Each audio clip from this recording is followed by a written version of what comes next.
মাফি এমন একদিন আসবে যে তোমার ছেড়ে হারাম ছেড়ে সিংহাসন ছেড়ে ওইখানে যেতে হবে যেখান থেকে কেউ কোনোদিন আর ফিরে না। সেদিন তুমি জেনেও তুমি কাঁদছো, হারাম থেকে কেন বেরিয়ে এলাম তুমি জানো? এরামের নর্তকীরা নর্তকীদের বিরাট গান কুচ্ছিত নাচ দেখে আমি ঝিলে হয়েছিলাম। হঠাৎ চিন্তা করলাম দাদুর কণ্ঠস্বর ঝিলে অনেক করে দেখলাম দাদু সিংহাসনে বসে রয়েছেন, চতুর্থ তার উৎপত্তি উৎসব। আমি তাকে বোঝাতে চাইলাম আমার বক্তব্য ভাবনা, কে যেন হেসে উঠলো যে দেখলাম দাদু নেই, সিংহাসন শূন্য।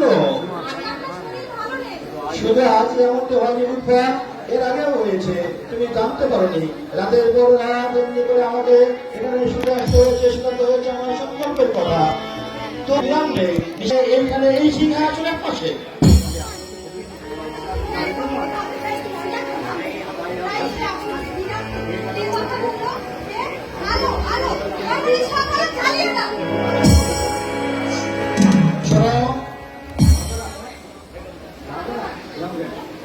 কোনো নারীকে কোনো পুরুষ চিনতে পারেনি, নবাবও চিনতে পারেনি।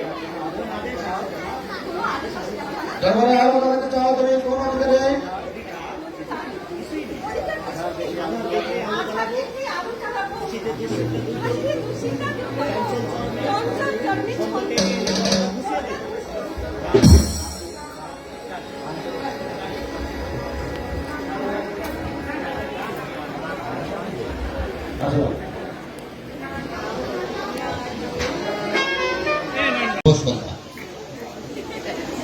আমরা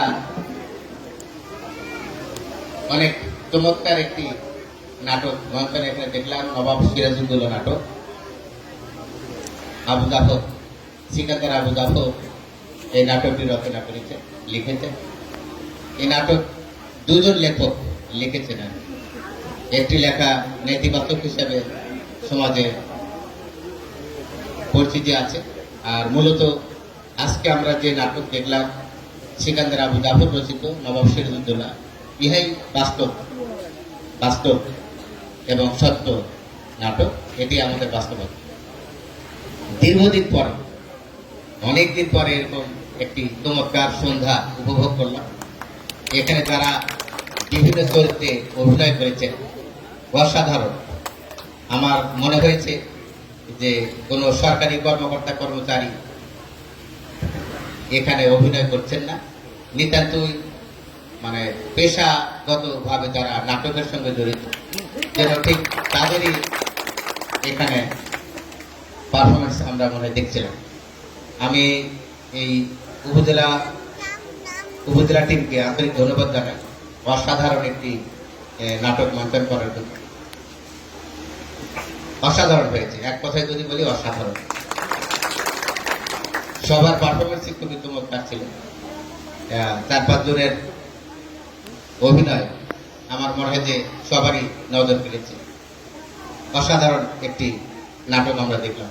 আমি সম্মানিত উপজেলা নির্বাহী অফিসার সহ এখানে যারা উপস্থিত রয়েছেন, আমি অনুরোধ জানাবো এই ধারাটি অব্যাহত রাখার জন্য এবং পুরো জেলাতে ছড়িয়ে দেওয়ার জন্য। এগুলি সৃষ্টিশীল কাজ। আমি আপনাদের অনুরোধ করবো যে আমরা আমাদের ছেলে মেয়েদের যদি সঠিক পথে রাখতে চাই, আমরা যদি সঠিক পথে চলতে চাই, তাহলে আমাদের দেশপ্রেম লাগবে। দেশপ্রেমের কোনো বিকল্প নেই। জীবনটাই একটি নাটকের মঞ্চ। আমরা এই যতদিন বেঁচে থাকবো এই সময়টাই একটা মঞ্চের মতো আমরা কল্পনা করতে পারি। আপনি এই জীবন মঞ্চে কার ভূমিকা পালন করবেন? আপনি এখানে দেখলেন নবাব সিরাজউদ্দৌলা, মীর জাফর, মোহনলাল, রায়দুল্লভ, মির্জা গোলাম হোসেন,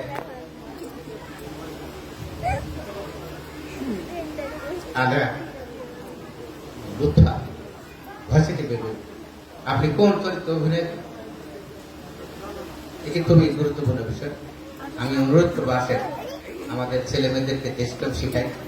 আমরা দেশপ্রেম উজ্জীবিত হয়ে এই দেশকে ভালোবেসে আমরা একটি পরিশীলিত একটি সুন্দর সমাজ ব্যবস্থা গড়ে তুলি, একটি আলোকিত বাংলাদেশ গড়ে তোলার জন্য যে যেখানে আছি সেখান থেকে আমরা কাজ করতে পারি। আপনি মির্জাপুরের মতো কাজ করতে পারেন, আবার আলেয়ার মতো, গোলাপ হোসেনের মতো আপনি কাজ করতে পারেন, মোহনলালের মতো কাজ করতে পারেন। আমি এখানে যে নাটক দেখলাম, আমি তাদের পারফরমেন্স দেখে অত্যন্ত মুগ্ধ হয়েছি। যারা এর সাথে পরিশ্রম করেছেন, আসলে নাটক মঞ্চন করা কিন্তু অনেক খরচেরও বিষয় আছে। নানান রকমের সাজসজ্জা, আমরা যাকে কস্টিউম বলি, এগুলো জোগাড় করা অনেক কঠিন কাজ। একটি নাটক মঞ্চন করতে গেলে অনেক সাধনা করতে হয়, পরিশ্রম করতে হয়, মেধা খাটাতে হয়, অনেক চর্চা করতে হয় এবং খরচও হয়। আমরা মাঝে মধ্যে উদ্যোগ নিলে কিন্তু সারা জেলার বিভিন্ন উপজেলা এইভাবে করতে পারি। যারা পরিশ্রম করেছেন, মেধা খাটিয়েছেন, সকলকে জানাই। প্রমোট মাস্টার দেখলাম অনেকদিন পর, প্রমোট এই পর্দার আড়ালে থেকে, পর্দার আড়ালে কে ছিলেন? প্রমোট মাস্টার আপনি? হ্যাঁ, প্রমোট মাস্টার, আরেকজন সামনে আসেন। প্রমোট মাস্টার আপনি? হ্যাঁ, চমৎকার। তাহলে এই যে প্রমোট মাস্টার শব্দটি আমি ভুলেই গেছিলাম। দীর্ঘদিন পরে আমি বলবো, অন্তত 30 বছর পর, অন্তত 30 বছর পর আমি প্রমোট মাস্টারের মুখে পর্দার আড়াল থেকে শব্দ বলিয়ে দেওয়া, বাক্য বলে দেওয়া, সেগুলো শুনলাম। এক কথায় আমি যদি বলি, বিরামপুর উপজেলা প্রশাসন যে অসাধারণ কাজ করেছে, আমি তাদের পারফরমেন্স দেখে আমি অত্যন্ত মুগ্ধ হয়েছি। যারা এখানে অংশগ্রহণ করেছে তারা নিতান্তই যেন একেবারে নাটকের সঙ্গে জড়িত, নিবেদিত প্রাণ, সবাই অসাধারণ অভিনয় করেছে। আপনারা অনুগ্রহপূর্বক এই ধারা অব্যাহত রাখবেন। আমি আবার আপনাদেরকে অনুরোধ করব, এই জীবনের মাঝে আপনি কোন চরিত্র ধারণ করে জীবন যাপন করবেন তা নির্ধারণ করুন এবং ছেলে মেয়েদের সেই পথে ধাবিত করুন। সবাই ভালো থাকবেন। আপনাদের সকল